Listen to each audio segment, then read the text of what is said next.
Satu kata, copot Kapolres Mojokerto. Wah, copot Kapolda Jawa Timur. Berarti PCP Mojokerto ini kayaknya PCP yang paling progresif di Jawa Timur. Sampai bisa dapat realisasi fest aksi nyata PMI Indonesia. nominasi pengawalan isu terbaik. Berarti beban moralnya PCP Mojokerto itu harus terus pengawalan isu.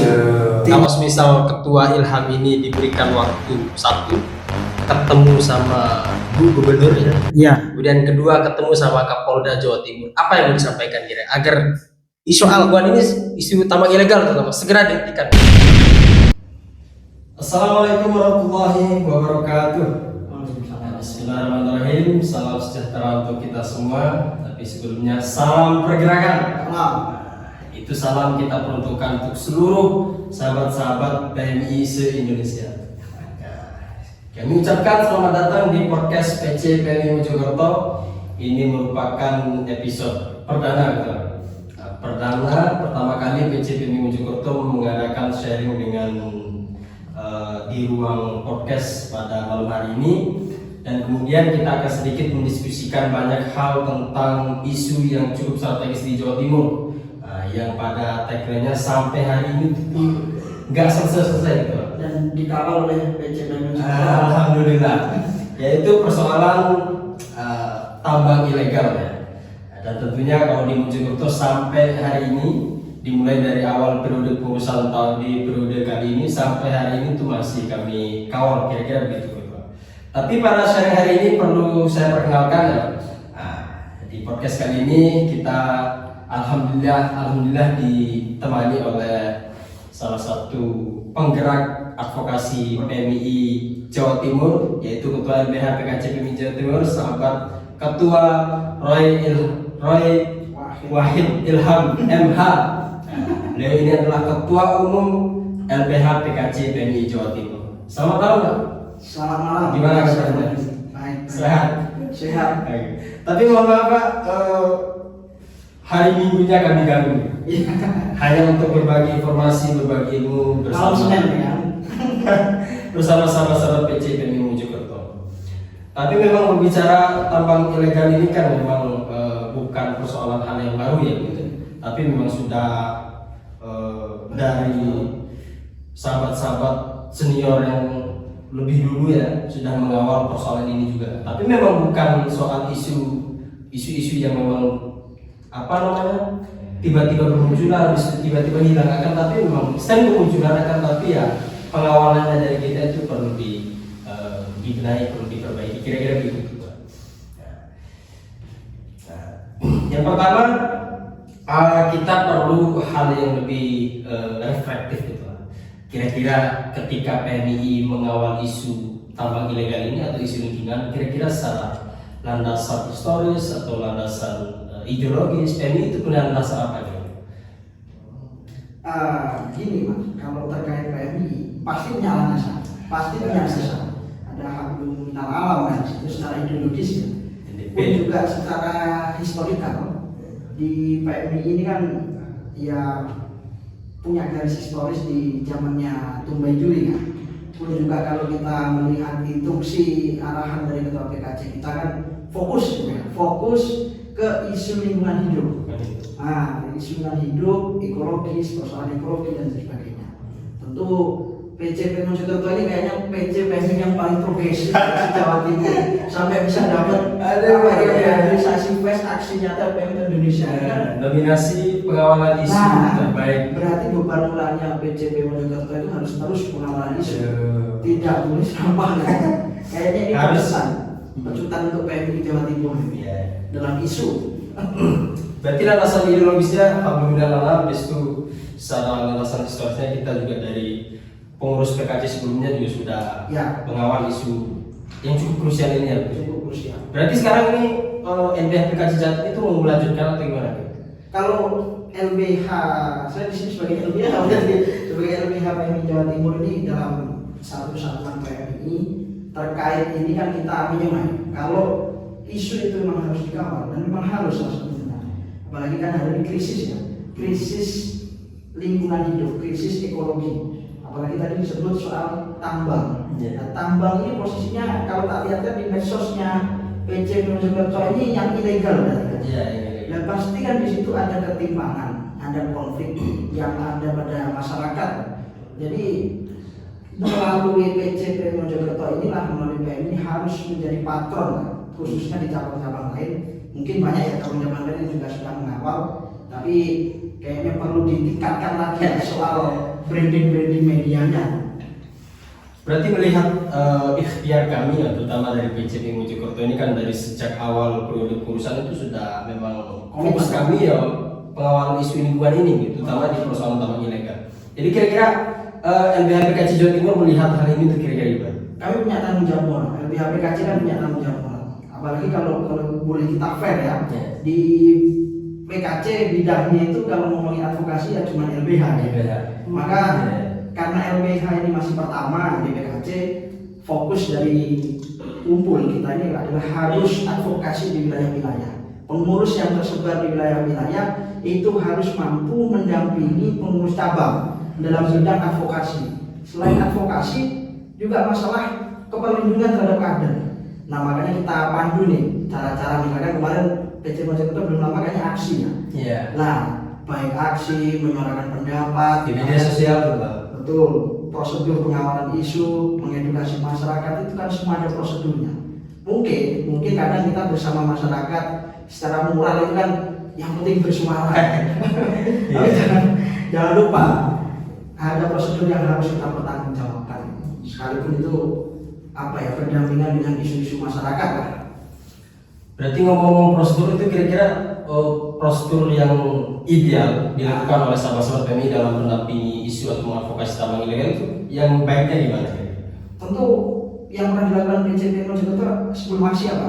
Pasti melakukan pemberitahuan kan? Pemberitahuan itu kalau aksi, kalau nggak aksi ya mitigasi, advokasi dilihat di situ. Kalau soal isu tambang ilegal itu apa? Itu kan penyebab. Dampaknya apa ya? Kerusakan lingkungan. Pasti kan PCP Mojokerto atau kader PMI atau siapapun pasti akan berpikir, lah kok bisa yang namanya ilegal merusak itu kok bisa berjalan bertahun-tahun. Pasti akan melahirkan yang namanya dugaan. Nah prosedur yang dimaksud di situ namanya orang mengawal pasti tahu konflik. Orang mengawal melakukan aduan masyarakat, laporan itu kan nggak ujuk-ujuk.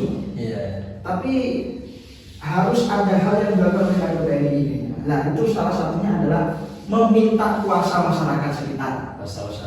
Iya, sebelum melakukan humas atau apa. Jadi apa ya bahasanya lebih afdol. Pengawalan isu bukan hanya miliknya organisasi tapi juga miliknya masyarakat. Kayaknya Mojokerto tadi harus jadi contoh. Amin. Jadi memang kan kita kan selain untuk belajar, memang ini kan perjuangan benar-benar kami rasakan. Memang harapan kami sebenarnya untuk memberikan edukasi kepada seluruh sahabat-sahabat PMI Mojokerto terutama, dan kemudian dan sosialisasi ataupun turun langsung ke masyarakat agar mereka juga paham terkait dampak berkepanjangan dari tambang ilegal tersebut. Tapi kan memang sedari awal kami mengadvokasi di Mojokerto, Pak ya. Di Mojokerto itu dari bulan Februari kami mengadvokasi, terutama kami menyurat di Polres, habis itu tidak direspon, kami turun langsung ke jalan. Sampai hari ini kami masih konsen berkomunikasi sama pihak-pihak terkait, tapi itu tidak ada tanggapan sama sekali. Tidak ada tanggapan. Kira-kira gimana? Waduh, itu harus dianalisa. Ini tidak ada tanggapan itu antara mereka main mata tutup mata, atau jangan-jangan di internal sendiri nggak selesai, tapi insya Allah selesai berarti. Berarti pengawal sudah lama berarti. Sudah lama. Nah yang dikatakan menyurati itu menyurati apa? Aduan masyarakat atau laporan? Lebih tepatnya aduan masyarakat. Aduan masyarakat. Ya tetapnya dikaji dulu. Yang tidak ada tanggapan itu dari pihak pemerintahnya, dari aparat penegak hukumnya. Kalau aparat penegak hukum ini tidak menanggapi secara komprehensif dan keberlanjutan, maka patut diduga ini main mata. Jangan-jangan ada praktik gitu kan. Kalau boleh saya cerita, boleh saya cerita di tempat lain. Sahabat-sahabat, barangkali sahabat-sahabat PCP Jawa Timur terutama yang ngawal isu yang sama, silakan kita sama-sama menyajikan ini cerita menarik Sambil kita dialog. Kalau di pemerintah itu kendalanya apa? Pasti pasti gini kan jawabannya, ini kita nggak bisa mas, nggak ada Mana regulasinya, ya. izinnya nggak bisa nih di daerah nggak bisa, misalnya Jawa Timur gitu kan, Ya. di Jawa Timur pun juga apa yang diberikan izin itu. Gimana cerita? Nah gini, harusnya apa yang tinggal didorong ya, yang didorong cabang itu atau PMI itu apa? Kalau memang perdanya, maka harusnya ke legislatif. Tapi kalau mencari izin di daerah memang nggak ada, memang itu di provinsi. Tetapi bukan berarti aktivitas lingkungan hidup yang membuat krisis terhadap lingkungan hidup itu dibiarkan. Harusnya pemerintah itu berani tanggap. Kayak contohnya dulu Lumajang. Baru-baru ini mana ditangkap. Nah, selain urusan krisis ekologi, lingkungan hidup, tambang ilegal itu kan di wilayah kidul, di wilayah selatan, itu kan di Blitar, Tulungagung itu kan juga banyak. Tapi di Blitar itu cara menyikapinya untuk bisa masuk ke dalam peningkatan PAD itu ada retribusi daerah. Karena sudah pasti Pak, kalau barang ilegal diangkut sama truk atau apa kan pasti potensinya merusak jalan. Pasti kan ya, menyengsarakan masyarakat lagi. Nah, gitu kan ya. Itu harusnya diambil alih oleh daerah untuk melakukan retribusi dengan dari peningkatan PAD. Tapi kalau sudah berbau ilegal, aparat penegak hukum harus bertanggung jawab. Kalau tidak bertanggung jawab dalam maksud membiarkan hanya omong-omong lah prosedur ya, memang harus terus dikawal. Kalau perlu sampai sidang aja. Ini yang perlu kita benahi dari PCP Mojokerto yaitu lewat meja hijau ya, di persidangan. Itu bisa itu bupatinya digugat aja. Atau mungkin polisinya itu bisa dipropampkan, dipaminalkan itu. Oke. Yang jadi backing ya. Karena melakukan pembiaran habis itu tidak sesuai prosedur. Ya, prosedur. Ini sebenarnya ada respon menarik dari pemerintah Kabupaten Mojokerto ya. Jadi setelah kami mengadakan aksi turun masuk ke jalan, habis itu kami bombardir lewat media sosial, dan alhamdulillah ada tanggapan. Terutama dari Pemkab sendiri itu merespon bahwa ketika memang tambang ilegal ini terus dibiarkan merajalela di Mojokerto terutama, kebocoran PAD itu makin meningkat. Wow, pasti. Iya. Dan itu jadi respon atas itu Pemkab Mojokerto itu membentuk satu badan yaitu tim Satgas Terpadu Penanggulangan Tambang Ilegal di Mojokerto. Akan tapi kan memang harapan kami ketika itu sudah dibentuk, otomatis nanti akan memunculkan kira-kira pelakunya siapa saja dan akan diserahkan semua data-data hasil dari badan tersebut kepada pihak berwajib atau pihak polisian biar langsung menutup dan kemudian segera mengurus izin bagi yang belum keluar izin. Kira-kira kan begitu. Nah, kira-kira respon dari kebijakan itu dari Pak Ketua MPH kira-kira gimana? Pertama itu harus tetap PMI harus menjadi curiga. Ya harus, meskipun dikatakan tadi sama itu respon menarik ya. Ini juga nggak menarik itu. Orang dari awal itu kan katanya izin nggak bisa di daerah ya, izinnya harus di provinsi. Oke, Satgasus itu harus dilihat itu melalui kebijakan apa, badan hukum yang melindungi dia itu apa, perbu atau perda. Jadi kita bisa cek kewenangannya itu seperti apa dan sejauh apa. Kan gitu, itu yang harus dikritisi pertama. Yang kedua adalah pemerintah daerah itu punya WPNS, ya, yang mana itu penegak hukum lah, yang mana boleh harus berkoordinasi dengan pihak-pihak APH seperti kepolisian, TNI, kejaksaan dan lain sebagainya. Nah, itu harus diduga dulu. Kalau itu diberikan Satgasus itu hanya untuk penenang pelipulan nggak fair lah. Padahal kalau ada namanya lubang, pasti ada yang melubangi. Kalau ada namanya tambang ilegal yang menyebabkan kerusakan lingkungan dan pembiaran, pasti ada yang melindungi, pasti ada yang membuat itu terbiarkan. Kan itu problemnya. Di sisi lain problem sosialnya adalah ada masyarakat yang diuntungkan karena bekerja, ada yang tidak.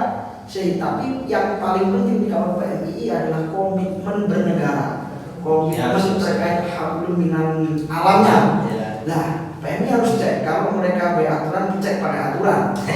Itu hal pemerintah. Tapi kalau dugaannya yang namanya ilegal kok dibiarkan, pasti terduga di situ APH itu ada main mata dan ada praktek lapangan, itu pasti. Oleh karenanya kalau saya ditanya ya sebagai LBH itu, maka aparat penegak hukum seperti kepolisian kalau sudah diduga ya harus dikawal. Kalau tidak lanjuti selama 2 minggu atau 1 minggu aduan masyarakat itu, maka itu harus dipropampkan itu. Polresnya. Iya, perlu Kapolresnya, Polres ini harus dipropampkan gimana itu kredibilitasnya mereka.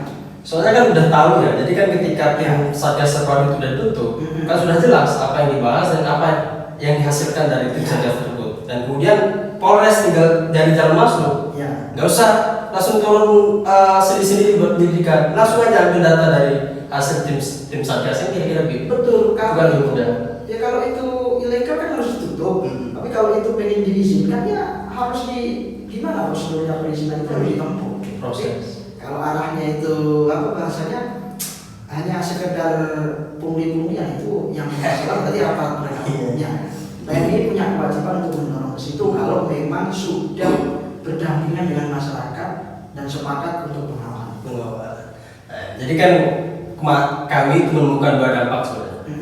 Satu, kalau respon dari pemerintah Kabupaten Mojokerto yaitu memang kebocoran PAD hanya karena memang aktivitas pertambangan ilegal tersebut begitu. Pasti di sisi lain, kami bersama warga juga ada beberapa warga yang mengadu di beberapa titik bahwasanya memang dampak yang kami terima ini adalah kerusakan alam dan kemudian itu akan berkelanjutan. Ya. Sekarang kalau menurut Mas Ketua ini siapa kira-kira lebih dirugikan dari tersebut? Satu, daerahnya, kemudian kedua lingkungannya. Sebenarnya yang paling dirugikan itu pasti bukan orang yang pro terhadap kapital. Ya kan itu. Kalau merugikan daerah berarti kan sudah merugikan masyarakat. Karena pajak daerah itu juga dari masyarakat, ya kan? Dampak dari aktivitas yang ilegal, apalagi tambang itu pasti kerusakan jalan, pasti juga orang bekerja itu pasti juga akan nggak punya wadah terlindungi. Bayangkan. Kalau ada masyarakat yang merasa diuntungkan karena ada aktivitas pertambangan di situ, saya bisa bekerja ini mas. Tapi kalau dia ternyata kena kecelakaan dalam pekerjaannya, dia nggak bisa itu dilindungi secara hukum itu. Dan yang mengelola di situ akan dikenakan pidana yang berat karena mati. Dia tidak akan, yang bekerja di situ dia tidak akan terlindungi undang-undang ketenagakerjaan juga nggak bisa. Maka jalan satu-satunya itu harus legal dan ada jaminan itu bisa direklamasi. Kok jauh amat ya ngomongin reklamasi perlindungan lingkungan hidup atau kajian lingkungan hidup strategis KLHS atau IPA atau AMDAL mungkin kan nggak namanya ilegal pasti nggak ada. Makanya harus bertanggung jawab satu itu kepala daerah. Yang kedua itu stakeholder aparat penegak hukumnya itu harus jelas itu dua-duanya. Yang ketiga itu masyarakat yang menopang. Yang dirugikan jelas masyarakatnya. Ya jelas masyarakat. Tapi kan hari-hari masyarakat tuh melihat aktivitas tambang ilegal ini kan ya seolah-olah memang ini ada dampak tapi dampaknya tuh nggak terlalu berpengaruh gitu. Nah, stigma masyarakat yang muncul kan itu biasanya. Makanya kan ada beberapa titik kadang-kadang memang warganya ini mau didampingi tapi setelah beberapa hari, minggu atau beberapa bulan mereka berubah pikiran karena memang merasa ya dampaknya juga nggak seberapa gitu. Nah, kadang-kadang musuh terberat kita yang pikiran masyarakat yang seperti ini. Nah, kira-kira untuk bisa mendorong agar masyarakat itu tetap peka bahwasanya ini lingkungan mau dibunuh untuk berlanjutan bagi anak dan cucu berikutnya gitu. Untuk motivasi itu kira-kira gimana? Kalau menimbulkan motivasi itu kan yang paling enak baik tindakan. Mungkin bisa melalui PCP Mojokerto tetap harus komitmen Pak. Siap. Tidak hanya PCP Mojokerto, PMI Jawa Timur ini harus punya komitmen. Kalau jangankan pertambangan ilegal, itu loh yang berdampaknya kerusakan lingkungan. Itu harus punya komitmen atas penuntasan isu tersebut. Masyarakat seperti itu wajar, itu tidak bisa disalahkan meskipun juga menjadi bagian dari problem. Tapi yang namanya PMI kan mahasiswa pasti punya solusi lah. Entah itu solusinya nanti cepat terrealisasikan atau tidak kan pasti punya solusi. Misal bahwa PCPMI Mojokerto atau PMI Jatim atau LPH itu membuat posko pengaduan khusus urusan agraria atau isu lingkungan misalnya. Menarik ya. Nah nanti juga ditindaklanjuti dengan misalkan per dapil kecamatan atau apa itu dibuat yang namanya sekolah advokasi atau seminar advokasi kerakyatan. Rakyat masyarakat itu dikasih tahu prosedur dan dampak prosedur pelaporan, dibuka lah matanya masyarakat itu terkait kerugian di masa depan, Terus ketika ini tidak dibiarkan ilegal tapi bisa menjadi legal akan berdampak di PAD daerah, entah dilakukan retribusi atau gimana kan begitu. Ya. Tapi kan ada sebagian masyarakat juga memang ketika melihat aktivitas tambang ilegal itu kan cuma polisi ya. Ya. Dan memang setelah diadu, memang kadang memang aparat penegak hukum ini nampak serius gitu. Nampak serius menanggapi tapi malah berjalan lambat. Nah, sebenarnya itu problemnya. Kalau APH-nya kita propamkan semisal nih polisi Polres Mojokerto ya, tidak menjalankan yang semestinya, sudah ada aduan tapi tidak ditindaklanjuti, itu gimana kira-kira? Untuk kita melaporkan ke Propam Polda Jawa Timur berarti ya? Ya. Itu prosedurnya gimana? Kita tadi berangkat dari dugaan. Dugaan. Kan namanya ada aktivitas ilegal, aparat penegak hukum kan harus menertibkan. Ya kalau tidak ditertibkan berarti ada dugaan. Di situ main mata atau ada praktek 86 atau pungli. Maka Propam itu adalah melaporkan ketidak profesionalitas aparat penegak hukum di situ dalam penegakan hukum terkait isu lingkungan dan pembiaran aktivitas ilegal. Nah, begitulah kira-kira itu propamkan ke Polda Jatim atau mungkin dipropamkan Propamnya sendiri Polres, ya bisa Kapolresnya atau mungkin kalau dengar desas-desus di masyarakat siapa backing ilegalnya ya bisa jadi loh ya. Biar dimitigasi lah. Nah, itu sahabat-sahabat ya. Bagi sahabat-sahabat cabang terutama yang ngawal isu lingkungan yang kemudian menemukan kepolisian atau Polresnya yang bermasalah, sangat tidak gercep ataupun tidak mengindahkan tuntutannya, bisa sesuai arahan dari Pak Ketua LBH. Silakan dipropamkan, kira-kira begitu ya. Ya. Kemudian kedua, tadi kan Ketua menyebutkan kalau Polresnya bisa dipropamkan, dan kemudian kalau pemerintah kabupatennya bisa digugat ya? Ya. Atau bupatinya lah ya? Ya. Itu kira-kira gugat atas dasar apa? Dasarnya begini, kita ini kan punya aturan yang lebih atas ya. Undang-Undang Dasar pasal 28H ayat 1. Di situ bahwasanya masyarakat atau warga negara itu berhak mendapatkan lingkungan hidup yang baik dan sehat dan sebagainya lah bunyinya. Turunannya itu dalam konsideran kan ada namanya UU PLH. Undang-Undang Pencegahan Perlindungan Lingkungan Hidup. Pasti di Mojokerto itu pasti, cari aja, aku nggak tahu ya pasal ini. Pasti itu ada perda yang turunan menjadi, yang turunannya nanti pasti akan menjadi perbuk apa? Perbuk Juknis Tata Kerja Dinas Lingkungan Hidup pasti ada. Perdanya itu kan pasti berdasarkan konsiderannya pasti UU PLH. Nah, dasar itulah perda dan perbuk itulah nanti yang mana pasti kepala daerah itu kan dituntut terhadap pemerintahan yang baik. Kita kan mengenal undang-undang asas-asas umum pemerintahan yang baik, yang mana di situ mengkaji tata ruang, pengendalian atas dan juga pengelolaan atas kerusakan lingkungan hidup. Pasti ada. Bupati yang kepala daerah itu kan sering alibinya begini, saya tidak punya kewenangan mas, tidak punya kewenangan dalam memberikan izin, tetapi bukan berarti tidak punya kewenangan dan tanggung jawab bila mana ada aktivitas ilegal kok dibiarkan di daerahnya. Pemerintah kan punya PPNS juga, dia punya berhak kepada daerah, kepada kepolisian, APH kan gitu. Jadi tetap gak bisa lah lewat itu. Karena memang kami kan menemukan di beberapa wawancara gitu ya. Pertama kalau di bulan November 2025 lalu, itu kan Komisi 7 sama Mabes Polri sempat turun, terutama yang di daerah Ngoro, di Mende. Di Mende itu kan di tambang di pinggir Sutet Pas.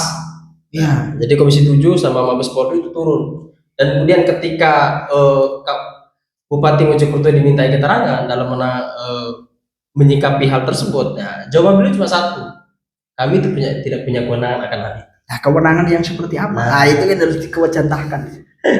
Nah, berarti ya selahnya lumayan berarti. Iya. Selain kepolisian ada di kabupaten. Memang perjuangan di isu lingkungan itu adalah perjuangan nafas panjang. Nafas panjang. Nafas panjang. Berarti satu periode gak cukup ya? Satu periode kalau 2 tahun cukup. Minimal ya? Minimal itu 2 tahun cukup. Ya kadang juga kan kami ketika sudah melakukan advokasi ya paling ada tanggapan satu. Itu kalau di kepolisian itu paling memasang garis-garis polisi. Habis itu ada tempelan-tempelan ini disegel, habis itu begonya dikeluarkan. Tapi kan ya nggak berpanjangan ya. Artinya kan itu sebagai pengobat begitu. Kadang-kadang cuma disegel sementara, habis itu nanti aktivitas aktif lagi. lagi. Ya itu. Jadi makanya kami untuk menjawab, jadi kalau ada warga yang sudah kami dampingi sudah ditutup habis itu buka lagi. Nah untuk menjawab itu kami agak kesulitan. Ya mau ngasih solusi gimana lagi gitu. Kalaupun turun nanti mereka sudah capek. Nah, kira-kira gimana langkah? Barangkali ada langkah yang lain selain dari kita dada di jalan, habis itu ya memberikan pemahaman ke masyarakat. Nah kira-kira begitu. Kalau yang lain sih sebetulnya tidak ada ya, selama kita mengetahui prosedur yang sudah kita obrolkan tadi. Tinggal komitmennya adalah komitmen mulai dari edukasi, prosedur, pengawalan lapangan, komitmen ke depan, dasar PMI juga sudah ada, itu tinggal dijalankan terus menerus atau tidak. Jangan sampai kita ini lelah dalam pingpongan itu tersebut. Kadang-kala kan yang menjadi kalah itu adalah seolah-olah ada aksi sudah melakukan pengawalan tapi nggak menghasilkan, sehingga kita itu akan mengalami gejala vacuum of movement atau vakum dalam gerakan, seolah-olah aksi itu tidak menghasilkan, padahal tidak. Kadang-kala kita juga harus mengevaluasi langkah, konsep, dan juga nafasnya pun juga momentumnya. Momentumnya gimana kira-kira? Momentumnya itu yang paling baik, momentum itu adalah momentum yang diciptakan sendiri, bukan menunggu momentum gitu. Ya contohnya PCP Mojokerto ini kan menciptakan momentum sebenarnya. Terbukti itu, Pak. Mana cabang lain yang konsisten ya? Kayaknya per bulan ini kayaknya ada aja kegiatannya. Kayaknya punya kerja 1 bulan 2 kegiatan kayaknya. Itu kan tidak luput dari, ya kami kan sering berkomunikasi sama masyarakat. Jadi kayak kalaupun kami mau berhenti, ini saya rasa ya, secara moral ini kan sangat tidak mungkin. Tantangan paling terberat itu. Nah, tapi kalau seperti yang Mas Ketua sampaikan, ini 1 periode nggak cukup begitu ya. Berarti harus kita tegaskan kembali bahwasanya ini harus kita lanjutkan. Ya? Betul. Kira-kira begitu. Betul. Nah, tapi sebenarnya selain dari pemilik tambang pertama ya, selain dari pemilik tambang, habis itu ada orang di belakangnya, otomatis kan ada yang lebih bertanggung jawab selain dari pemiliknya. Dan apakah memang istilah backing itu benar adanya atau gimana? Itu dugaan. Cuman kita bisa lihat dengan analogi, yaitu tadi, kalau ada lubang pasti ada yang melubangi. Kalau ada dampak yang ditimbulkan kerusakan, pasti ada penyebab yang menyebabkan kerusakan. Itu aja. Kita akan berbicara masalah prosedur dan bagaimana pemerintah, negara, masyarakat ini harusnya bekerja. Pasti namanya ilegal kok dibiarkan, pasti ada pemainnya itu, Pak. Sudah jelas. Sebagai organisasi pengaderannya, mengapa kira-kira PMI itu memandang bahwasanya isu kerusakan lingkungan itu PMI harus mengawal? Menurut Ketua gimana? Harus wajib itu, Pak. Karena isu kerusakan lingkungan yang disebabkan oleh apapun, jangankan kerusakan, isu lingkungan, isu agraria itu adalah isu yang tidak akan pernah mati selama pemerintah kita ini atau negara kita ini pun masyarakat itu masih timpang. Karena apalagi menyoal alam gitu, ini skala kecil di daerah itu harus dikawal. Pun dasar kita kan sudah jelas. Di NDP kita mengenal hablum minal alam, dan sebelumnya ada hablum minallah, minas dan sebagainya. Maka itu sebagai komitmen. Terlebih juga dikuatkan struktur perintah atau instruksi ketum-ketum kita itu kan arahnya juga ke situ juga lah. Lingkungan. Kalau itu terus dibiarkan, ya siapa yang akan mengawal gitu. Tinggal kalau semua banyak yang mengawal, tinggal siapa yang paling komitmen dalam kekuatan kolektif. PMI punya tanggung jawab lah di situ. Tapi kan sebagai bukti keseriusannya, di PB PMI kalau nggak salah juga kemarin membentuk tim Satgas lingkungan hidup ya. Ya. Nah, gimana kira-kira? Itu gimana ya bahasanya? Bisa kita manfaatkan buat apa bagi cabang ataupun PKC? Ini kan pusatnya di PB dong. Waduh, kalau itu kayaknya di bidang isu lingkungan ya. Tapi ya kita dukung aja lah. Selaku kader secara moral ya kita dukung. Semoga ada dampak yang dihasilkan. Tapi kalau levelnya atas kan mungkin ya arahnya kebijakan, tapi tanggung jawab kita sebagai di daerah adalah selain advokasi, edukasi juga harus sebagai kontrol. Siap. Ini sebagai penutup ya.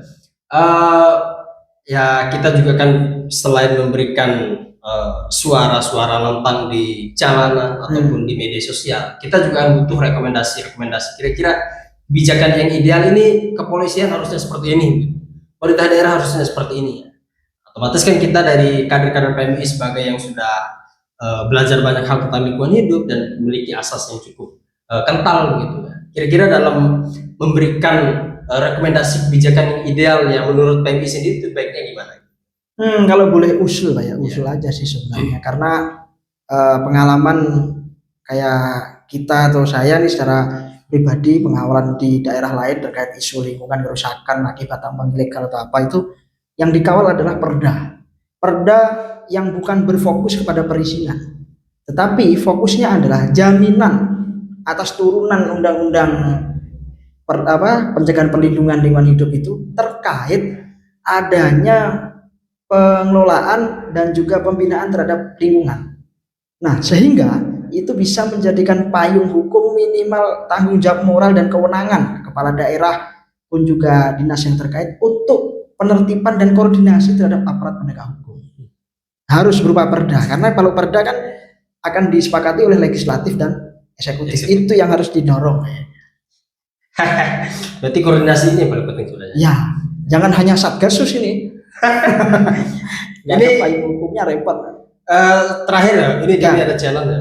Kalau misal Ketua Ilham ini diberikan waktu satu ketemu sama Bu Gubernur ya, kemudian kedua ketemu sama Kapolda Jawa Timur, apa yang mau disampaikan kira agar isu lingkungan ini, isu tambang ilegal terutama segera dihentikan? Ya saya akan, waduh ini kayaknya. Tapi kalau diberi kesempatan kamu ketemu, kalau misal diberikan kesempatan, ya diberikan kesempatan atau tidak, tetap komitmen dan statementnya harus sama. Tutup tambang ilegal, sikat yang bermain ilegal. Itu harus Pak, harus tegas Pak. Masalah pengelolaan itu nanti yang melanggar itu harus ditertibkan dulu, baru kita bicara pengelolaan. Gitu. Ini lebih strategis ya, biar pelaku-pelaku ini jerah, betul. Kemudian masyarakat itu merasa puas gitu. Betul. Bahkan ada lingkungannya yang sudah dirusak, kemudian kita tinggal fokus kepada bagaimana lingkungan kita pulih kembali, walaupun mustahil ya. Nah, terima kasih Ketua atas waktunya. Tapi sebelum kita tutup, kami minta closing statement. Waduh. Nah, kata-kata penutup terutama buat seluruh kader-kader PMI se-Indonesia. Nah, jadi ini bukan kami tembak seluruh kader-kader PMI Mojokerto, tapi seluruh kader-kader PMI se-Indonesia yang pada hari ini juga sedang mengawal isu yang sama. Silakan Pak Ketua. Waduh, ini izin Pak Ketua PKC untuk kader-kader PMI di Jawa Timur atau seluruh Indonesia ya. Ya sama seperti kata-katanya ini Pak. Mojokerto bukan tanah kosong. Kader PMI atau PMI ini bukan kader kosongan. Karena kita punya slogan Pak. Zikir, fikir, dan amal soleh. Artinya jangan hanya berzikir sama pandai berfikir lah. Tapi juga harus ada pada level lil akmalinya. Harus ada tindakan konkret secara kolektif PMI.